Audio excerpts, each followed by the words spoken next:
Hello friend, जय श्री कृष्णा, राधे राधे। आप सभी को नवरात्रि की बहुत सारी शुभकामनाएं। तो आज है नवरात्रि का प्रथम दिन, कलश स्थापना का दिन। आज के दिन सारी चीज़ें यथार्थ करके शुरुआत की जाएगी, मतलब आज के दिन स्थापना की जाएगी और आज से अगले 9 दिनों तक माता रानी की खूब अच्छे से पूजा सेवा इत्यादि की जाएगी। तो सबसे पहले सारी तैयारी कर लेंगे, मतलब एक एक करके छोटी छोटी जो तैयारियां होती हैं उसमें बहुत टाइम लगता है, तो वो सारी चीज़ें हम लोग एक एक करके प्रिपेयर कर लेंगे। तो मैंने अपनी तैयारियां शुरू कर दी थी। मॉर्निंग में सबसे पहले उठकर अच्छे से पूरे घर को साफ स्वच्छ करके, फिर नहा धो के अच्छे से साफ सुथरे कपड़े पहनकर, उसके बाद फिर मंदिर में आने के बाद अपनी जो है दिनचर्या प्रारंभ कर दी। मतलब कि जो पूजा के जो कार्य होते हैं वो आरंभ कर दिए। तो कोई भी चीज़ शुरू करने से पहले सारे शुभ चिन्ह और जो भी जो है सारी व्यवस्थाएं करनी रहती हैं, वो सारी चीज़ें हम लोगों ने करनी शुरू कर दी। और आप देख सकते हैं कि इतना तामझाम फैल रखा है, मतलब बहुत सारी चीज़ें प्रिपेयर करनी थी। तो ऑलमोस्ट लगभग लगभग मैंने प्रिपरेशन कर ली है, आप देख सकते हैं। और इन सब चीज़ों में यकीन मानिए बहुत टाइम लगता है, एक एक करके सारी चीज़ों को निकालना, रखना और फिर उसे सुव्यवस्थित तरीके से जो है लगाना। तो ये अपने में एक बहुत बड़ा टास्क होता है और आप सब ने किया होगा, आप सबको पता है कि बहुत जो है डिफ़िकल्ट होता है। मतलब बहुत सारी चीज़ें आपको याद रखनी पड़ती हैं, दिमाग बिल्कुल स्थिर करके। तो फिर पूजा स्टार्ट करने से पहले सबसे पहले खुद का शुद्धिकरण, फिर आचमन, उसके बाद फिर भगवान जी का स्नान आदि कराना रहेगा। तो सबसे पहले भगवान जी को, मतलब सबसे पहले गणपति जी को, तो नॉर्मली पहले मैंने गंगा जल से स्नान कराया। मतलब सबसे पहले गंगा जल या साफ शुद्ध जल से स्नान कराते हैं, उसके बाद कराएंगे पंचामृत अभिषेक। तो नॉर्मली आज के दिन ना मैंने एक साथ सारी चीज़ें मतलब सभी भगवान जी को स्नान कराया। वैसे तो मैं दिन, मतलब जब पर डे का पूजा होता है तो मैं एक एक करके अलग अलग करा लेती हूँ, लेकिन आज जो है थोड़ी सी फास्ट मुझे ये सारी चीज़ें करनी है, बहुत जल्दी करना है क्योंकि बहुत लंबा प्रोसेस हो जाएगा। तो सारी जो है मैं इकट्ठे करके सभी भगवान जी को एक बार में अच्छे से स्नान कराया। पहले जल से स्नान कराया, फिर उसके बाद पंचामृत अभिषेक कराया। तो पंचामृत मैंने नॉर्मली बनाकर रख लिया था, दूध, दही, घी, शक्कर और चीनी का बूरा उसमें डालकर, थोड़ा सा गंगा जल और शहद भी डाल दिया था। तो पंचामृत जो है मिक्स करके अच्छे से रख लिया था। आप चाहे तो एक एक करके अलग अलग कर सकते हैं और अलग अलग स्नान करा सकते हैं, कि जैसे पहले दूध से, फिर दही से, फिर शहद से, फिर शक्कर से, इस तरह से आप अलग अलग करके आप कर सकते हैं। बट मैंने एक साथ मिक्स करके इकट्ठे स्नान कराया कि थोड़ा मेरा प्रोसेस जो है वो इजी हो जाएगा, मतलब जल्दी हो जाएगा। आपकी जैसी सुविधा हो, जैसा आपका समय हो, आप उस हिसाब से कर सकते हैं। मैंने किस प्रकार से किया वो मैं आपको बता रही हूँ। और आज ना बहुत अच्छा लग रहा था, मतलब सच में जैसे आज के दिन से नवरात्रि स्टार्ट हो रही है, तो आज एक बहुत ही अच्छी वाली फीलिंग आ रही थी और बहुत अच्छा भी लग रहा था काम करने में। और जब सारे लोग मिलजुल के काम करते हैं ना, सारे लोग, मतलब सारे लोग का मेरे कहने का मतलब है जो आपके घर में अवेलेबल हो, वो सारे लोग जब मिल के काम करते हैं तो बहुत अच्छा लगता है। और मेरी हेल्प मेरे बच्चे कर रहे थे, मतलब खूब अच्छे से हेल्प कर रहे थे कि कोई चीज़ पकड़ना है, पकड़ाना है, या देना है, लेना है, सारी चीज़ें।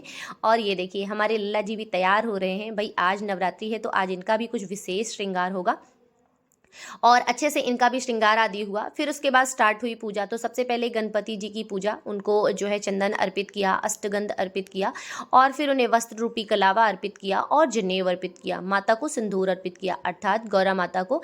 तो गौरी गणेश जी को साथ में रखा जाता है, साथ में उनका पूजन अर्चन सब कुछ किया जाता है। फिर भगवान जी को पुष्प अर्पित किया, दुर्वा अर्पित की। तो ये दुर्वा मेरे क्यारी में हो जाती है, मैंने एक गमले में थोड़ी सी दुर्वा लगा रखी है, तो उसमें से मुझे दुर्वा मिल जाती है। और फिर समीपत्र, समीपत्र भी गणपति जी को अर्पित किया। फिर शिव परिवार की बारी आई, तो सभी को स्नान तो मैंने एक साथ करा दिया था। फिर उसके बाद अलग से एक एक करके सभी का जो है पूजन अर्चन हुआ खूब अच्छे से। फिर भगवान जी को भी अष्टगंध, चंदन, माता को रोली, सब कुछ अर्पित किया गया। और उसके बाद थोड़ा सा पुष्प, वस्त्र रूपी कलावा और जनेऊ अर्पित किया, समीपत्र अर्पित किया। यदि आपको बेलपत्र वगैरह मिल जाए तो आप वो सारी चीज़ें भी अर्पित कर सकते हैं। जो मुझे मिल सका, जो अवेलेबल था मेरे पास, वो मैंने किया। फिर मेरे पास राम दरबार के का भी एक विग्रह है, उनका भी स्नान आदि हुआ, उनको जनेऊ अर्पित किया, वस्त्र रूपी कलावा अर्पित किया और चंदन इत्यादि अर्पित किया। फिर लड्डू बाबू की बारी आई, इनको भी अष्टगंध, चंदन लगाया और खूब अच्छे से इनका श्रृंगार किया, ये सारे। और उसके बाद मंदिर में बाकी सारे भगवान जी को भी चंदन इत्यादि अर्पित किया। फिर बारी आई हमारी माता रानी की। तो आज माता रानी की स्थापना होगी, मतलब आज के दिन से फिर 9 दिन, अगले 9 दिनों तक माता को हिलाया डुलाया नहीं जाएगा। आज जो है उनका स्नान आदि करा के उन्हें विराजमान किया जाएगा और अगले 9 दिनों तक उनकी विधिवत पूजा अच्छे से की जाएगी। तो सबसे पहले माता के चरण धुलाए, फिर माता जी को स्नान आदि कराया। मेरे पास ये छोटा सा विग्रह है, तो इसका मैं पर डे स्नान, इस विग्रह का मैं पर डे स्नान नहीं कराती हूँ, क्योंकि ये विग्रह ना, इसकी जो पॉलिश है ना वो उतर जाती है। मतलब ये प्योर पीतल नहीं है, ये मुझे गिफ्टेड में मिला था, तो जो है प्योर पीतल नहीं है। अगर मैं इसे पर डे स्नान कराऊंगी तो इसकी सारी पॉलिश उतर जाएगी, और ये मतलब बहुत अच्छी क्वालिटी का नहीं है, मेरे कहने का मतलब ये है। तो नॉर्मली मैंने स्नान कराया, मैं ओकेशन ओकेशन पे, मतलब कोई विशेष दिन होता है तो मैं कराती हूँ। बाकी जो मेरे विग्रह हैं, मतलब कि गणपति जी का, राम दरबार का, और लड्डू गोपाल जी का, शिव परिवार का, इनका रोज स्नान होता है। बट इनका थोड़ा सा जो है ओकेशन पे ही होता है। फिर बाकी सारे विग्रह पे, सब पे जो है मैंने चंदन इत्यादि अर्पित किया।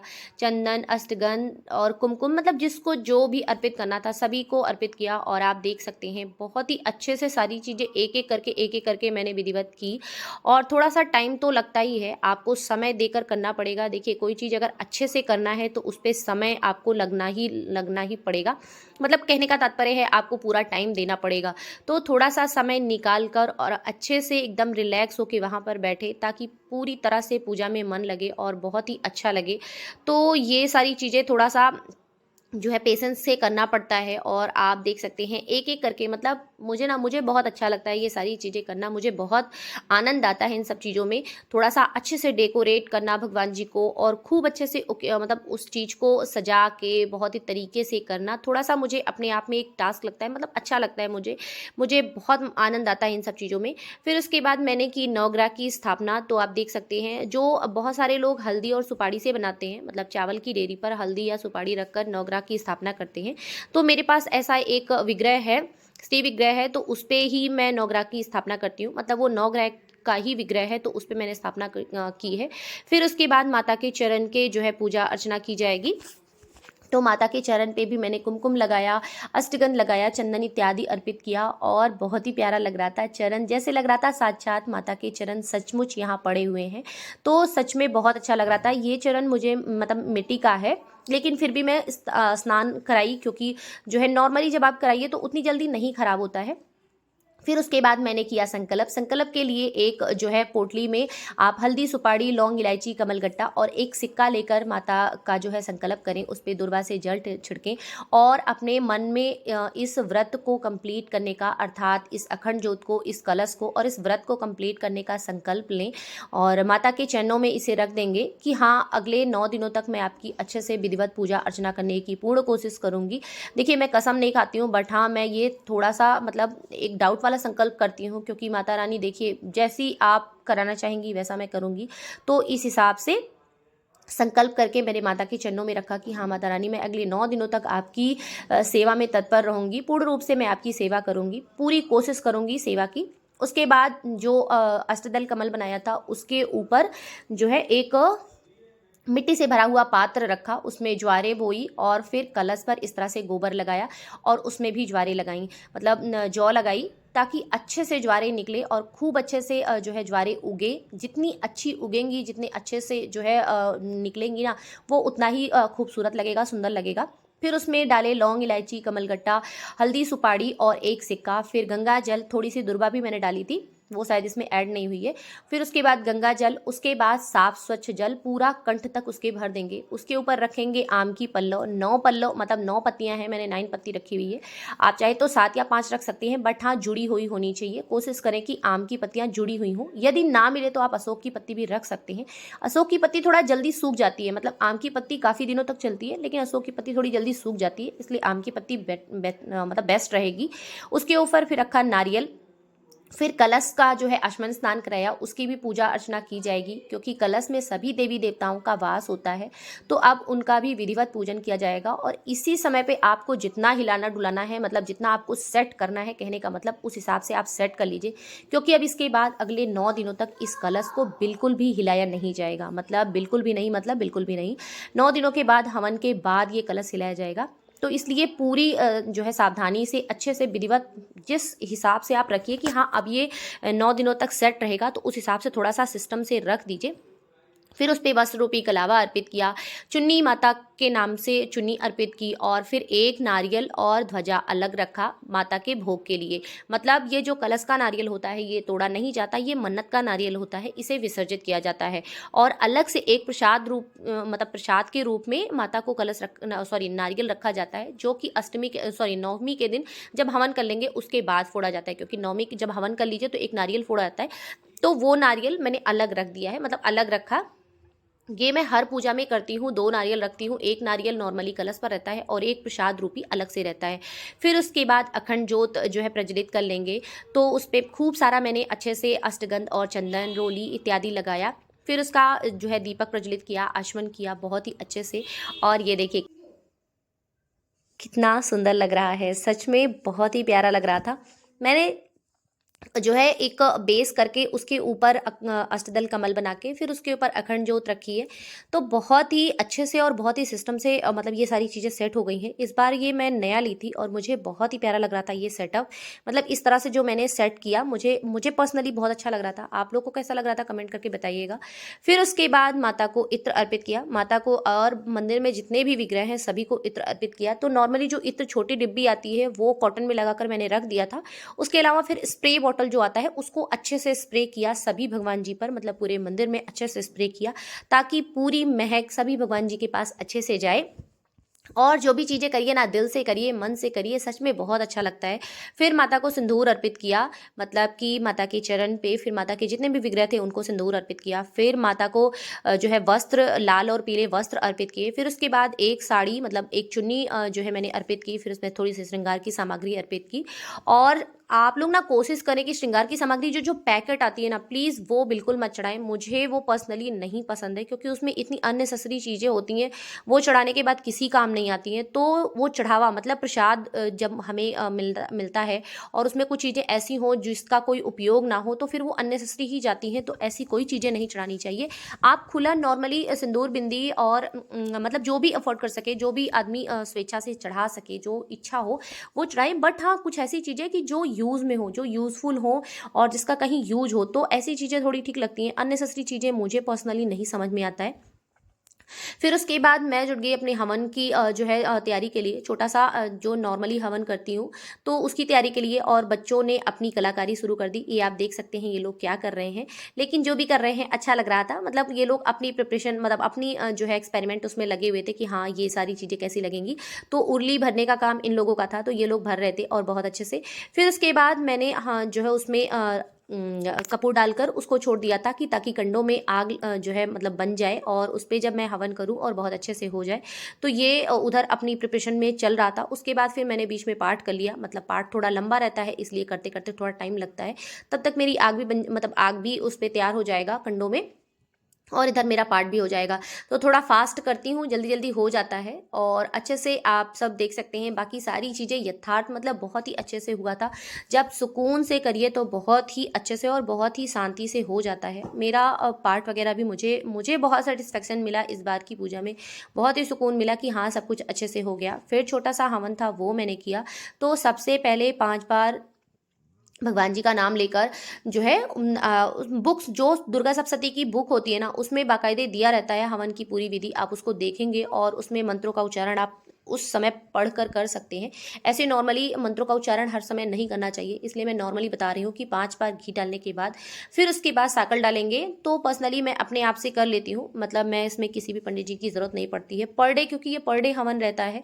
और अगर आपके घर जो है बाकायदे पाठ बिठाया जाता है, पंडित जी आते हैं, तो फिर वो अलग से अपने हिसाब से कराते हैं। उनका अलग जो है पैटर्न होता है। पैटर्न मतलब कहने का मतलब वो विधि पूर्वक करवाते हैं, पूरा मंत्रों का उच्चारण होता है। आप नॉर्मली जितने मंत्रों का उच्चारण कर सकें या जितना जो है आप जानते हैं उतना ही करें।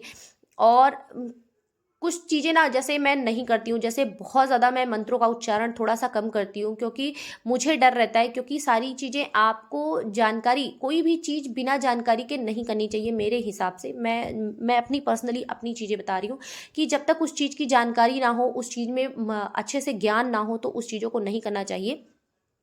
तो मंत्रों का क्या होता है कि देखिए, मंत्रों के बारे में हम लोगों को बहुत डीप नॉलेज नहीं है, तो बहुत ज़्यादा अननेसेसरी ऐसे मंत्रों का उच्चारण नहीं करना चाहिए मेरे हिसाब से। नॉर्मली आप नाम जप करके या नाम से भी माता की आहुति डाल सकते हैं। सिंपल मैं तरीका बताऊँ तो नाम के जप से ही माता जो है, मतलब नाम जप से ही जो है डालना उचित होता है। या फिर आप किसी भी श्लोक का उच्चारण इत्यादि करना चाहते हो, यदि आपको आता हो तो बहुत अच्छी बात है।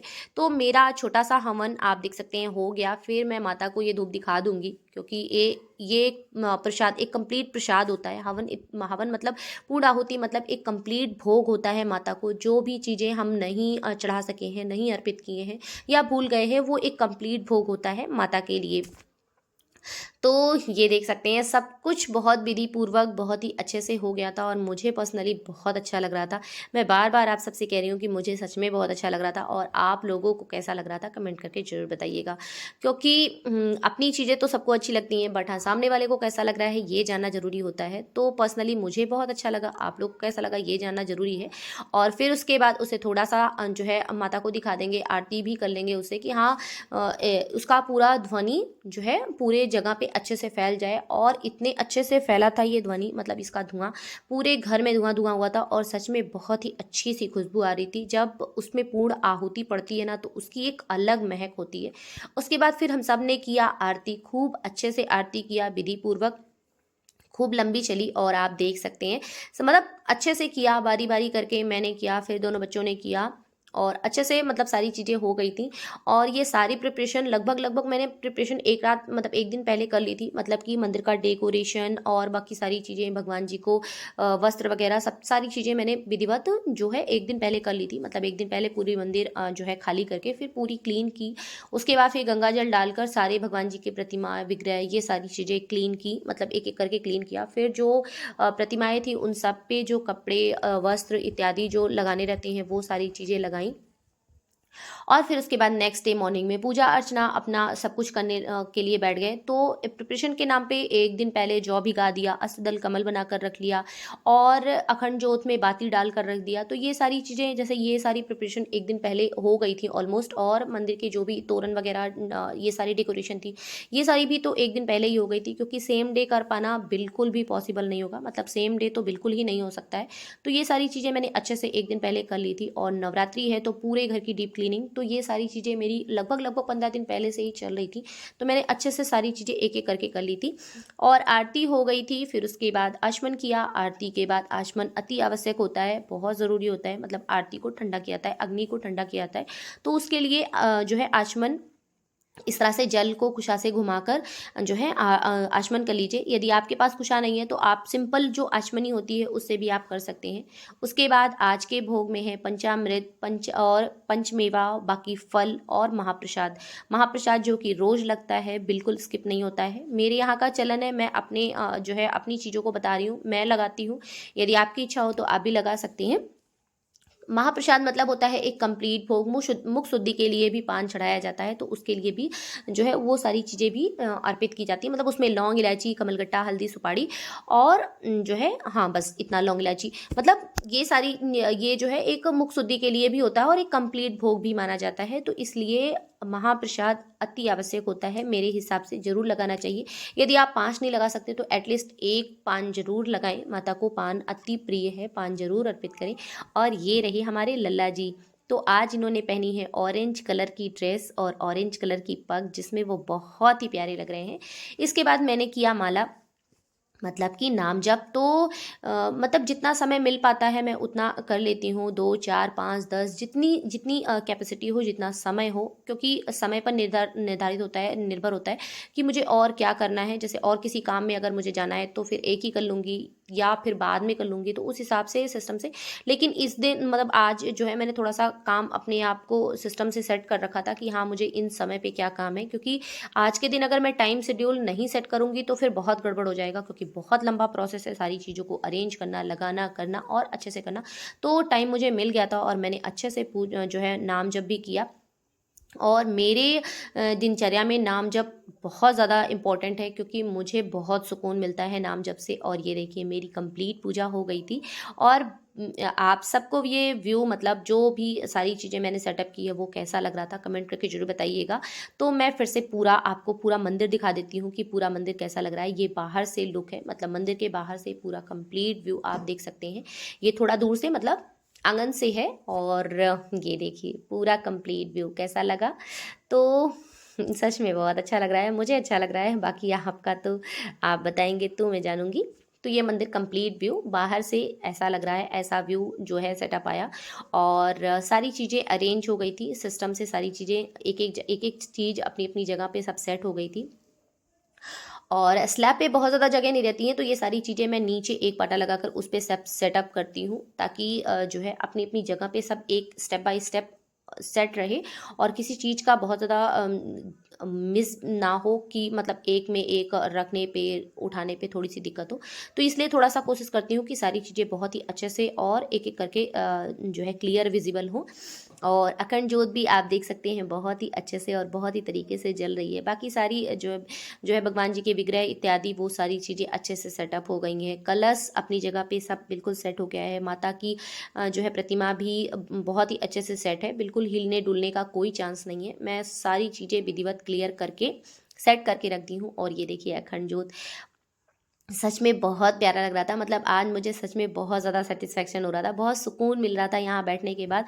और काफ़ी देर तक मैं, मतलब ये पूजा करने के बाद मैं थोड़े से काम भी निपटाई घर के, उसके बाद फिर मैं वापस आके यहीं बैठ गई थी। मुझे यहाँ बहुत अच्छा लग रहा था, बहुत आनंद आ रहा था।